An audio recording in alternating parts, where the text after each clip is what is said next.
మీరు police station కి పోయి ఈమె మీద మాకు అనుమానం ఉంది, ఈమె చేయించిందని మీరు కంప్లైంట్ చేయలేదా? ఒక పోలీస్ స్టేషన్ అంటే మనం ఒక ఆపద మీద పోతాం కదా, ఈ బాబుని చూసి కూడా ఒక ఎస్ఐకి ఎందుకు జాలి కదలకైతే నువ్వు ఎక్కడ చెప్పుకో అమ్మ, నువ్వు ఫస్ట్ పెట్టాల్సింది, నీ మధ్యలో ఎట్లా తీసుకుంటానో అడుగుతున్నట్ల. అమ్ముడు వేయండు, పక్క అమ్ముడు వేయండి ఎస్ఐ అయితే.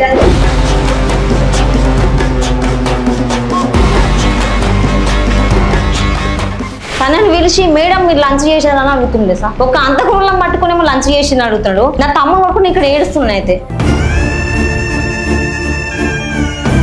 నా తమ్ముడు ఏ రోజులు అన్నయ్య మేము నరక యాత్ర చూసినాయి సార్ అయితే.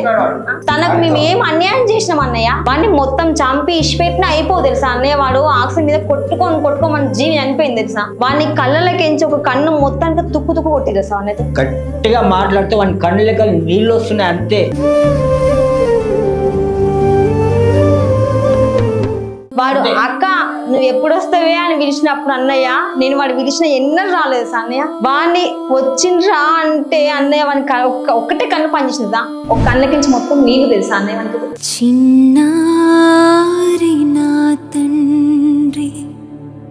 మీరు డాక్టర్లా లేకపోతే నేను డాక్టర్లా నాకేం తెలుసు అని. బ్రెయిన్ డెడ్ అయితే బాడీకి ఎక్కడ దెబ్బలు తగలేదు, చేతికి ఎక్కడ దెబ్బలు తగలేదు. ఈ ఫోటో సూపర్ గానే పడుతుంది అన్నయ్య. ఇంకా 92 కుట్లు పడ్డాయి అన్నయ్య. 92 కుట్ల. ఆ డాక్టర్ అంటే గాంధీలో మీ కొడుకు అంబేద్కర్ అయ్యాను. ఏం ఎఫ్ఐఆర్ ఉందని అడిగారు మమ్మల్ని అయితే. ఏమన్నా లవ్ మ్యారేజ్ ఏమన్నా లవ్ చేసినాడు ఎవరన్నా అంటే లేదు. వాళ్ళు ఇచ్చే క్లూ బట్టి మాకు ఆలోచన వచ్చింది మాకైతే. కాకపోతే మేము అక్కడనే కుప్ప ఊలిపోయినాం అట్లా. మాకేం తమ్ముడు చనిపోయింది కదా, ఈ ఆధారాలు చూసినాక స్వాతి అనే అమ్మాయి మీద ఎప్పుడు మీకు అనుమానం కలిగింది? స్వాతి అనుమానం మీద ఎట్లా అంటే, మా తమ్ముడు చనిపోయిన తర్వాత తను రాలేదు నాకు 24 కాల్ చేసి మాడుతుంది. మొత్తం నాతో మాట బంద్ చేసింది. ఈ సంఘటన జరగకముందు ఎప్పుడు చివరిసారిగా స్వాతి ఎప్పుడు మీతో మాట్లాడు? నేను ఆ రోజు కూడా మాట్లాడినా. ఆ రోజు అయిన రోజు కూడా మాట్లాడేసి వచ్చాను అయితే. అప్పుడు రెగ్యులర్ గా మాట్లాడినా. ఎందుకంటే మాట్లాడుతుండే మీరు జనరల్ గా మేమా ఓన్లీ నేను తన హస్బెండ్ లేడు, నాకు షాప్ ఉంటది అట్లా, మేము శారీస్ ఇట్లా అవన్నీ అమ్ముతాం అట్లా, అవి అమ్ముదామా, పిల్లలు బాగుండ్రా, ఎడ్యుకేషన్ గురించి బాగా మాట్లాడదు అట్లా. తమ్ముడు గురించి డిస్కషన్ తమ్ముడు గురించి ఎప్పుడు నేను మాట్లాడలేదు అట్లా. ఆమె కూడా ఎన్నడూ మాట్లాడినా.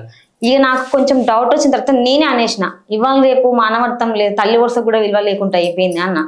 తన అక్కడ స్టన్ అయిపోయింది. ఇక ఒక 2 days నేను కాల్ చేయాలి ఆ విషయంలో. ఇక తన నాకు మళ్ళీ కాల్ చేసింది, ఎందుకన్నా బిడ్డ అంటే, నేను నిన్న అనలేదు, వేరే పర్సనల్ విషయం లెక్క అన్న విషయము అని అన్నగా. సరేలే అని తన కంటిన్యూ మాట్లాడేది, నేను మాట్లాడిన ఫోన్స్ అయితే అవి. తనకు నేను వరంగల్ అవతల ఉంటా కాబట్టి ఎర్లీ మార్నింగ్ మమ్మీ వాళ్ళ హాస్పిటల్కి వెళ్ళేసరి నాకు మా పెద్ద తమ్ముడు ఫోటో పెట్టింది. నాకైతే నేను ఆ ఫోటో చూడగానే స్వాతి గంటనే కాల్ చేశాను అయితే.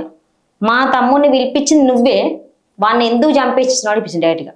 నేను ఆ రోజు వెంటనే అడిగేసిన మా తమ్ముడు నా పెళ్ళై 10 సంవత్సరాలు, వాడు ఎన్నడూ హన్మకొండకు రాలేదు, వాడిని నువ్వే వాడిని పరిచయం చేస్తున్నావు, వాడిని నువ్వే పిలిపించినావు, వాడిని అయితే వాడిని ఎందుకు పిలిచినావు అడిగినా. నేను విలువలేదు, నీ ఎంబ నేను హాస్పిటల్కి వస్తా అన్నది. తర్వాత నా ఎంబడి హాస్పిటల్ రాలేదని. ఇక మాకు కాంటాక్ట్ లేదు ఆ రోజు నుంచి ఇంతవరకు అయితే. నేను ఒకసారి చేసిన ఫోన్ ఎత్తుతానైతే ఎత్తలేదు. మరి అనుమానం వచ్చి పోలీస్ స్టేషన్ లో కంప్లైంట్ చేయడానికి వెళ్ళిన. ఫస్ట్ అంతకు ముందు మేము కేసు రాసినాం కాబట్టి మాకు ఎస్ఐ మాకు రోడ్ యాక్సిడెంట్ నేర్పెట్లా. మా వాళ్ళు తెలియక మా డాడీ అట్లనే సంతకం పెట్టేసి వచ్చినట్లా.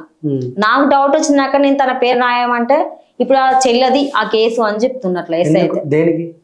ఇప్పుడు ఎట్లా పెడతామని ఫస్ట్ వాళ్ళ పేరు రాయాలా అంటున్నాడు. అప్పుడు తెలియదు కదా, ఇప్పుడు మాకు డౌట్ వచ్చిందని మీరు ఎందుకు పెట్టలేదు? అసలు తీసుకుంటలేడు. శ్రీకాంత్ గట్కే సార్. ఉన్నారు ఎప్పుడైనా? ట్రాన్స్ఫర్ అయిపోయారు. ఓకే. ఏం కంప్లైంట్ కోసం వెళ్తే ఏమన్నాడు ఆయన శ్రీకాంత్? ఆయన ఏం లేదు, నువ్వు ఎక్కడ చెప్పుకో అమ్మ, నువ్వు ఫస్ట్ పెట్టాల్సింది, నీ మధ్యలో ఎట్లా తీసుకుంటానో అడుగుతున్నట్లా. అంటే వాళ్ళని పిలిపించి ఇంటరాగేట్ చేశారా? నన్ను 2 సార్లు పిలిపించి విచారణ చేయని అడిగిరా? విచారణ చేయించమంటే మనం చేయించలేదు, పిలిపించిండు. నేను ఫోన్ చేసి అది కూడా సార్ వీళ్ళెవరు పోలే అట్లా. నేను ఎస్ఐకి 24 hours కాల్ చేసాను అయితే. సార్ వాళ్ళని పిలిపియండి సార్, వాళ్ళని పిలిపియండి అంటే 3 నెలలకు 2 నెలలకు నెలకు అట్లా పిలిపించింది వాళ్ళని అయితే. అదే వాళ్ళని పిలిపించుడు ఏం లేదుగా, నువ్వు పిలిపి ఉన్నావు కదా అమ్మ, నేను పిలిపించిన, నువ్వు మాట్లాడుకో అంటున్నట్లా. పోలీసు అసలు ఎస్ఐ ఇంత కూడా మాట్లాడలేదు ఆ విషయంలో. అడగడం అసలు ప్రశ్న అసలు ఏ ప్రశ్న కూడా వేయలేదు తనైతే. ఆమె ఒక్కటే వచ్చిందా, వేరే వ్యక్తులు ఎవరైనా వచ్చారా? తన అన్న గాని తన తల్లి గాని ఎవ్వరు రాలే. ఇక తన వేరే ఆ రోజు ఫైనల్ ఏం జరిగింది? ఏం చదివి వచ్చినాక ఫొటోస్ అప్పయ్యేసిన, చూడు నువ్వు చేసిన ఘనకారం ఇట్లున్నది, నా తమ్ముడు నాకు తీసుకొచ్చి ఇవ్వగలుగుతాను అడిగిన. నమ్మించి మమ్మల్ని గొంతు కోసినావు కదా నువ్వైతే, మా పరిస్థితి ఈ రోజు ఏంటిది ఇక్కడ, వాడిని ఎందుకు పిలిచినావు, వాడిని ఎందుకు చంపించినావు అడిగిన. అయితే ఆమె తను అన్నది కదా 12 గంటలకు నేను ఏ టైం అయినా వెళ్ళిపోమని చెప్పిన ఇంటికి అని అన్నది తనైతే. ఆ టైంలో ఎందుకు పోమని అడిగిన. ఇక ఏది నేను అనుకోకుండా క్యాచువల్గా చెప్పిన. 2 కిలోమీటర్లు మా బామ్మ నీళ్ళు ఇంటికి పోయింది, వాడు అనుకున్నాడు రాత్రి.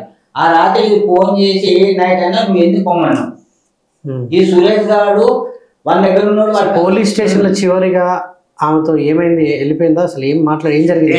ఏం లేదు, వాళ్ళు 2 సార్లు పిలిపించి అంటే తను అడిగిరు అట్లా. సిఏ మాత్రం చాలా మంచిగా మాట్లాడింది సిఏ సార్ అయితే. నువ్వు అయ్యే వరకల్లా మీరే ఉన్నారు ఇద్దరైతే, సురేష్ స్వాతి మీ వల్ల వాడు వచ్చి చనిపోయిండు అని చెప్పిండు అట్లా. మీరు ఫోన్ చేయకపోతే వాడు ఇంటికన్నా ఉండు కదా, మీరు ఎందుకు ఫోన్ చేయమని ఎందుకు పిలిపించారు అట్లా అని అడిగింది అక్కడైతే. ఆమె ఏమన్నది, నేను ఫోన్ చేసినా నా తప్పే అన్నది. సురేష్ నేను ఫోన్ చేసి నా తప్పే అంటున్నాడు. కాల్ డేటా తీయడం, విచారణ చేయడం అంతా ఏం జరగలేదు. అన్ని తీసిర్రు, కాల్ డేటాలు ఏముంది, కాల్ డేటాలు వాళ్ళు చేసిర్రు అన్న, కాల్స్ అన్ని మొత్తం వాళ్ళే ఉన్నాయి, మా ఎవరి వల్ల. వాట్సాప్ కూడా, వాట్సాప్ మొత్తం ఫోన్ పనికి రాదు అది. వాట్సాప్ తీయొచ్చు కదా, తీయలేదు అట్లా. తీయలేదు మేము తీయలేదు అట్లా. ఆమెది కూడా మేము ఏ వాట్సాప్ తీయలేదు. వస్తుందా ఆ నెంబర్ ఉంటే మన దేశ బ్యాకప్ కొడుతూ మొత్తం వస్తుంది. ఉంది సిమ్ ఉందా? ఉన్నది ఇప్పుడు మా దగ్గర. ఇన్ని రోజుల కన్నా మీరు ఏం చేయకుండా ఏం చేశారు? వాట్సాప్ ఒకటి మాకు తెలియలే అన్నయ్య, తను అంత లాగిన్ పెట్టుకున్నట్ట, కోడ్ నెంబర్స్ పెట్టినది ఓపెన్ అయితే లేదు అది. సిమ్ నుంచి ఇప్పుడు వాట్సాప్ మీ తమ్ముడు నెంబర్ వాట్సాప్ చేయొచ్చు, చేయొచ్చు. అది ఎందుకు తీయనికి రాదే? అది రాలే అన్నయ్య, తను లాక్ అది మాకు తెలియలేదు. సిమ్ ఉన్నది.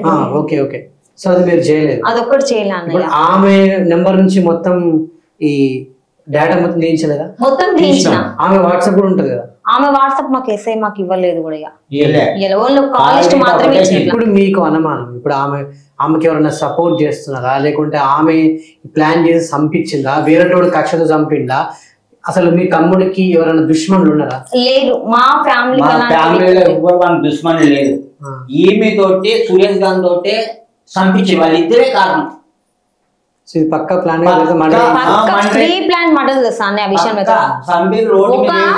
ఏ న్యాయస్థానంలో కూడా నేను ఎల్బీనగర్ కోర్టుకు కూడా వినేసా, ప్రతి ఒక్క లాయర్ దగ్గర పోతే ఇది యాక్సిడెంట్ కాదు మేము లాయర్ దగ్గర పోయినాం. పెద్ద ఆయన నారాయణగూడలో ఉంటాడు, 60 ఏళ్ళు ఉంటాడు. ఆయన ఏమన్నాడు తెలిసి ఎవరు చెప్పాడు కానీ నీకు అన్నాడు. సో ఇప్పుడు ఈ స్వాతి అనే అమ్మాయిని గుంజితే అసలు కథ